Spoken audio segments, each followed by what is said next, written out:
Je suis celui qu'on regarde en souriant, celui qui fait semblant d'écouter, celui qu'on pense pouvoir utiliser. Ils me surnomment le jeune prodige, l'homme neuf, mais ils se trompent tous, ils ne voient pas l'usurpateur dans le costume. J'ai appris à dévorer avant de comprendre le goût du pouvoir. À chaque marche gravie, je n'ai jamais demandé la permission, mais je l'ai prise. Rothschild, Hollande, l'Élysée, rien n'était à moi.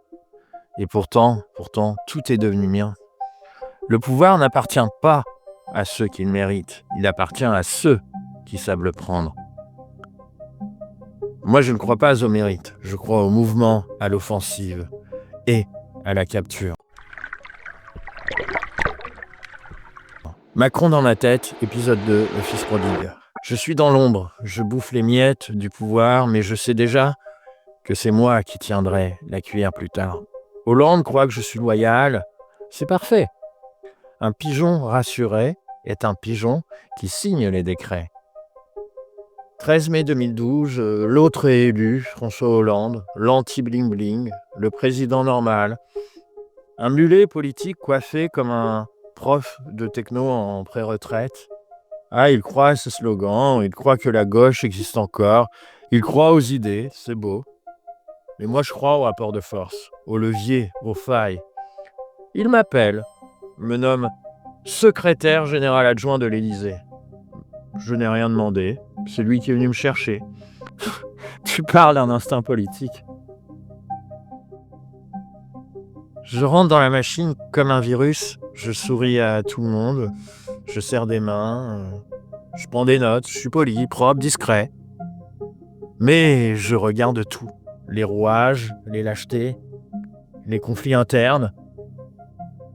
Personne ne fout rien.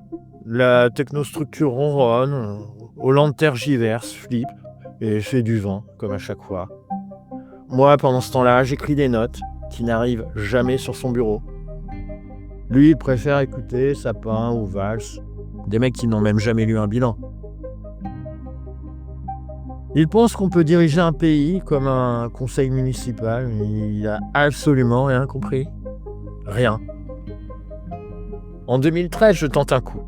Je propose de supprimer les 35 heures, de relancer la compétitivité par le travail et pas par l'impôt.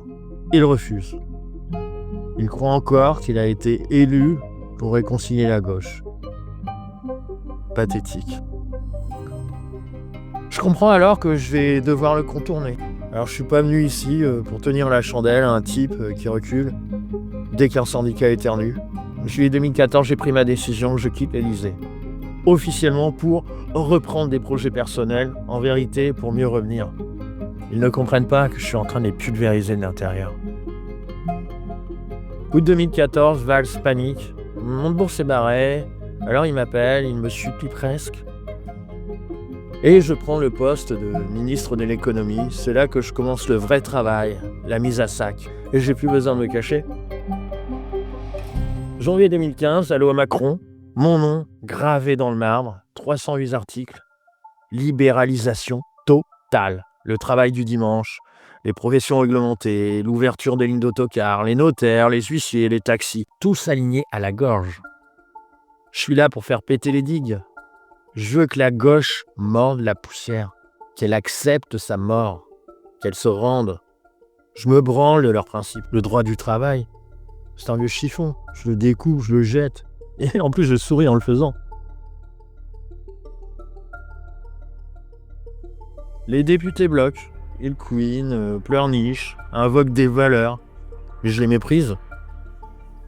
Alors on passe par le 49.3, coup de force législative, et je ne tremble pas. J'ai un objectif, et je n'ai aucun problème à les écraser pour l'atteindre. Qu'ils crèvent tous dans leur pureté inutile. Je veux qu'ils se tordent de rage pendant que je déroule. Et puis vient 2016, la loi travail, officiellement portée par l'autre Myriam El Khomri. Ouais. Quelle guignole celle-là aussi. Mais je dis bien officiellement, car officieusement c'est moi. Les vrais architectes sont toujours discrets. Et là je mets le feu. Contrat, licenciement, temps de travail. Tout devient négociable. Le pays explose, grève, manif, nuit debout. Je les regarde s'agiter. Et ils ne comprennent pas que c'est déjà terminé. Je les regarde crier dans la rue, je les regarde se battre pour des miettes, pendant que moi, je fais sauter la table. Puis après, je quitte le gouvernement, je fais mine d'être loyal, mais c'est une exécution. Hollande est nu, il ne reste rien. C'est là que je lance En Marche, et en sous-main, tout est prêt depuis des mois. Fichiers, donateurs, relais dans la presse. Les vieux partis sont des cadavres qui respirent encore. Je les ai tous utilisés. Hollande, Valls, le PS, et maintenant GS derrière. Ce sont des meubles, des accessoires de décor. Mais moi, je suis passé à autre chose. Et j'avance toujours, le regard fixé sur le pouvoir, les poches pleines. Et surtout, la conscience vide.